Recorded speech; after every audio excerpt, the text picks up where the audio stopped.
السلام علیکم ورحمۃ اللہ وبرکاتہ۔ گرامی القدر سامعین، آپ سب کو دل کی گہرائیوں سے خوش آمدید۔ جس طرح گزشتہ ویڈیو کے اندر ہم نے نبی دو عالم صلی اللہ علیہ وسلم کے ایک عظیم المرتبت صحابی رسول، مسلمانوں کے ایک عظیم جرنیل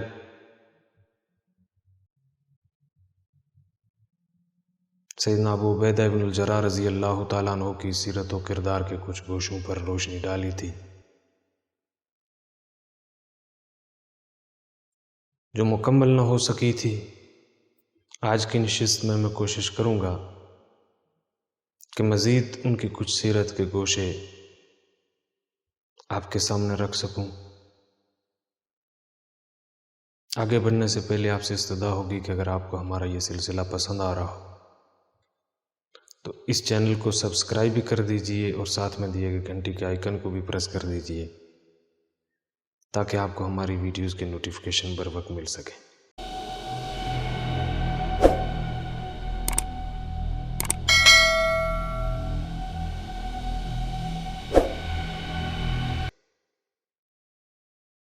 سامعین گرامی القدر، سیدنا ابو عبیدہ ابن الجراح رضی اللہ تعالیٰ عنہ خلیفہ بلا فصل امیر المؤمنین سیدنا صدیق اکبر رضی اللہ تعالیٰ عنہ کی دعوت پر حلقے بگوش اسلام ہوئے تھے۔ یہ وہ عظیم صحابی ہے کہ غزوہ احد کے موقع پر ابتدا میں جب مسلمان غالب رہے اور پھر ایک اتفاقی غلطی کی وجہ سے جب جنگ کا پانسا پلٹا ہے اور میدان کے اندر جب ایک اضطراب اور بے چینی پھیلی ہے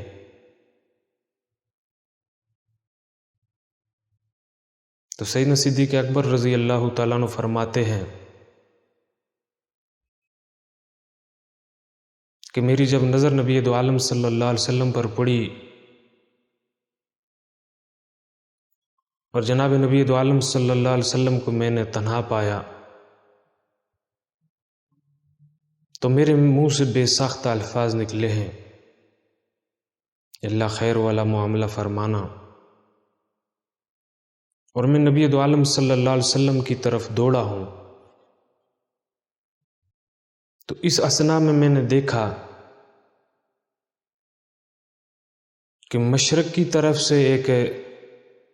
نبی دو عالم صلی اللہ علیہ وسلم کا جانسار نبی دو عالم صلی اللہ علیہ وسلم کی طرف یوں بڑھ رہا ہے جیسے پرندہ اڑ رہا ہو۔ اس رفتار کے ساتھ نبی دو عالم صلی اللہ علیہ وسلم کی طرف بڑھ رہے تھے، اور جب میں نبی دو عالم صلی اللہ علیہ وسلم کے پاس پہنچا ہوں تو میں نے دیکھا کہ وہ امین الامت سیدنا ابو عبیدہ ابن الجراح تھے۔ فرمایا جب نبی دو عالم صلی اللہ علیہ وسلم کے پاس پہنچے تو ہم نے پہنچ کے دیکھا نبی دو عالم صلی اللہ علیہ وسلم زخمی حالت میں ہیں۔ آپ صلی اللہ علیہ وسلم کا رخ انور زخمی ہے،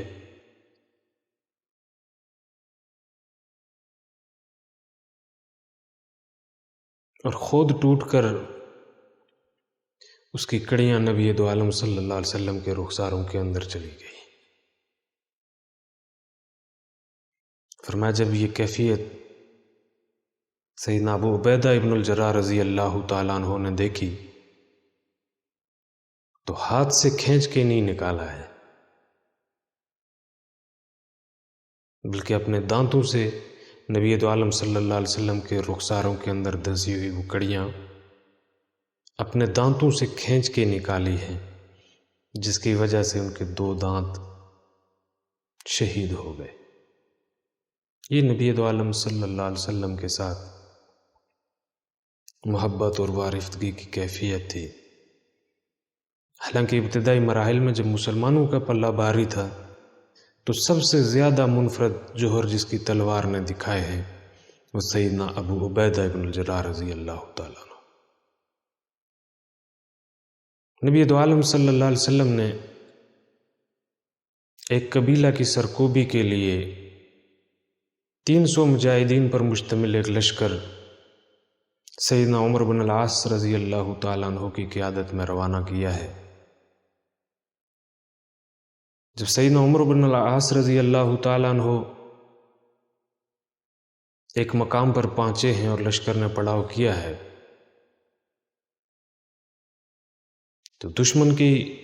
قوت کا جب اندازہ لگایا، دشمن کی افرادی قوت پہ جب نظر ڈالی ہے تو وہ مسلمانوں کے مقابلے میں بہت زیادہ تھی۔ اس لیے سیدنا عمر بن العاص رضی اللہ تعالیٰ عنہ نے نبی دو عالم صلی اللہ علیہ وسلم کو پیغام بھیجا، یا رسول اللہ صلی اللہ علیہ وسلم، دشمن کی ایک قوت ہے، ہمیں مزید کمک بھیج دی جائے۔ گرامی القدر سامعین، اللہ کے نبی صلی اللہ علیہ وسلم نے سیدنا ابو عبیدہ ابن الجراح رضی اللہ تعالیٰ عنہ کی قیادت میں مزید 200 مجاہدین بھیجے ہیں، اور اس وقت جو سیدنا ابو عبیدہ ابن الجراح رضی اللہ تعالیٰ عنہ کی قیادت میں ہیں وہ خلیفہ بلا فصل، بادشاہ صدق و وفا، منبع جود و سخا سیدنا صدیق اکبر رضی اللہ تعالیٰ عنہ بھی ہیں، اور الفارق بین الحق والباطل، خلیفہ ثانی مراد رسول سیدنا عمر رضی اللہ تعالیٰ عنہ بھی ہیں۔ جب یہ دونوں لشکر اکٹھے ہوئے تو اشتراک کے بعد ایک مسئلہ پیدا ہوا ہے جس پر سیدنا عمر بن العاص رضی اللہ تعالیٰ نے انسسٹ کیا کہ اس پورے لشکر کی قیادت میں کروں۔ اب باوجود اس کے کہ سیدنا ابو عبیدہ ابن الجراح رضی اللہ تعالیٰ عنہ اس لشکر کی قیادت کو فلفل کر رہے تھے، انہوں نے ایثار اور قربانی کی مثال قائم کی۔ انہوں نے کوئی اصرار نہیں کیا اور جناب عمر بن العاص رضی اللہ تعالیٰ عنہ کی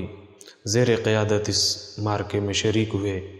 اور اس جان فشانی اور اس بہادری کے ساتھ لڑے ہیں کہ مد مقابل لشکر کو شکست فاش ہو گئی۔ اب واپس جب مدینۃ الرسول میں آئے ہیں اور جناب نبی دو عالم صلی اللہ علیہ وسلم کے سامنے جب یہ صورتحال بیان ہوئی ہے اور سیدنا ابو عبیدہ ابن الجراح رضی اللہ تعالی عنہ کا یہ طرز عمل بھی بیان ہوا تو اللہ کے نبی صلی اللہ علیہ وسلم نے فرمایا رحمہ اللہ ابا عبیدہ، اے اللہ ابو عبیدہ پہ رحم فرما۔ نبی دو عالم صلی اللہ علیہ وسلم کی زبان اطہر سے اس عظیم دعا کا سزاوار بھی بنے ہیں۔ گرامی القدر سامعین، اس کے علاوہ رومیوں کے ساتھ لشکر قلیل لیتے ہوئے بھی جس بہادری اور جواں مردی سے ابتدائی علاقے فتح کیے ہیں وہ اپنی مثال آپ ہے۔ بیت المقدس بھی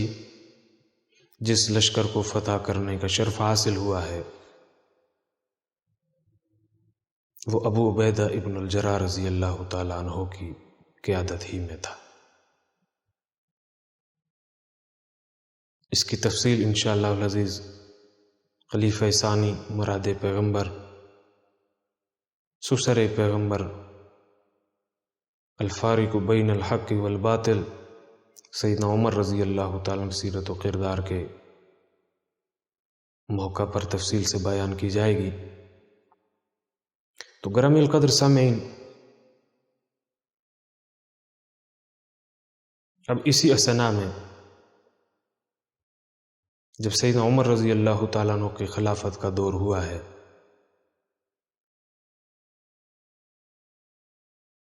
اور آپ شام، ایران اور عراق کے ان علاقوں کے انتظامی ذمہ دار بھی مقرر ہوئے اور لشکر کے امیر بھی مقرر ہوئے، تو اس اثنا میں طاعون کی وبا پھوٹی ہے، جس سے مسلمانوں کی ایک بہت بڑی تعداد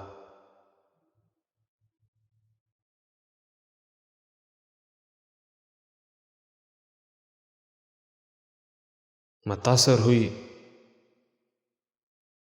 شہادت سے ہمکنار ہوئی۔ تو جب امیر المؤمنین سیدنا عمر رضی اللہ تعالیٰ عنہ کو یہ صورتحال پتہ چلی، آپ خود تشریف لے کے گئے ہیں اور جا کر سارے لشکر کو اکٹھا کیا ہے اور اپنے ساتھ واپس مدینے چلنے کی خواہش کا اظہار کیا۔ لیکن اس پر سیدنا ابو عبیدہ ابن الجراح رضی اللہ تعالیٰ عنہ مصر ہو گئے اور انہوں نے واپس چلنے سے انکار کر کے اللہ کی تقدیر سے رضا کا اعلان کر دیا۔ سیدنا عمر رضی اللہ تعالیٰ جب واپس لوٹے ہیں تو سیدنا عمر رضی اللہ تعالیٰ کے ساتھ بھی اس تقدیر کے مسئلے پر تلخ نوائی فرمائی، لیکن سیدنا عمر رضی اللہ تعالیٰ نے فرمایا کہ کاش ابو عبیدہ ابن الجراح آپ ایسی بات کر رہے ہیں، حالانکہ میں اللہ کی تقدیر سے اللہ کی تقدیر کی طرف جا رہا ہوں۔ اور سیدنا عمر رضی اللہ تعالیٰ نے ایک مثال کے ساتھ بھی بات سمجھائی کہ اگر آپ کا گزر دو ایسی زمینوں پر سے ہو جو ایک بنجر ہو اور ایک سرسبز و شاداب ہو، تو آپ اپنے قافلے کے اونٹ چرانے کے لیے بنجر زمین کا انتخاب کریں گے یا سرسبز و شاداب زمین کا انتخاب کریں گے؟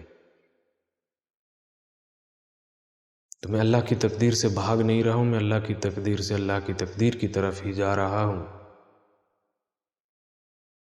اور سیدنا عمر رضی اللہ تعالیٰ عنہ کی جو خواہش تھی کہ کسی طرح یہ واپس ان کے ساتھ چل پڑیں، اس میں ایک وجہ تھی کہ جب سیدنا عمر رضی اللہ تعالیٰ عنہ کی شہادت کا وقت قریب آیا ہے تو آپ رضی اللہ تعالیٰ عنہ نے فرمایا، اے کاش امین الامت سیدنا ابو عبیدہ ابن الجراح رضی اللہ تعالیٰ عنہ زندہ ہوتے تو میں آج تم سے مشورہ کیے بغیر یہ شہادت کا بار، یہ خلافت کا بار گراں ان کے حوالے کر دیتا، اس لیے کہ وہ امت کے معاملے میں اللہ سے سب سے ڈرنے والا آدمی تھا۔ وہ اللہ کے نبی صلی اللہ علیہ وسلم کی امت پہ سب سے زیادہ مشفق و مہربان تھا، اللہ کے نبی صلی اللہ علیہ وسلم کی امت کے اموال پہ سب سے زیادہ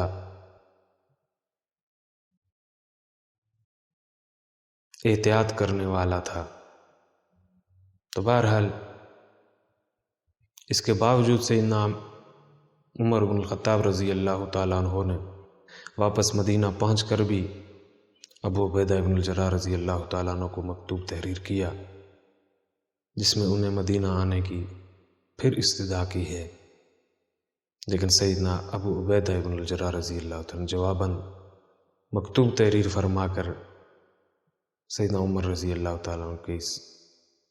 استدعا کو ماننے سے انکار کیا ہے۔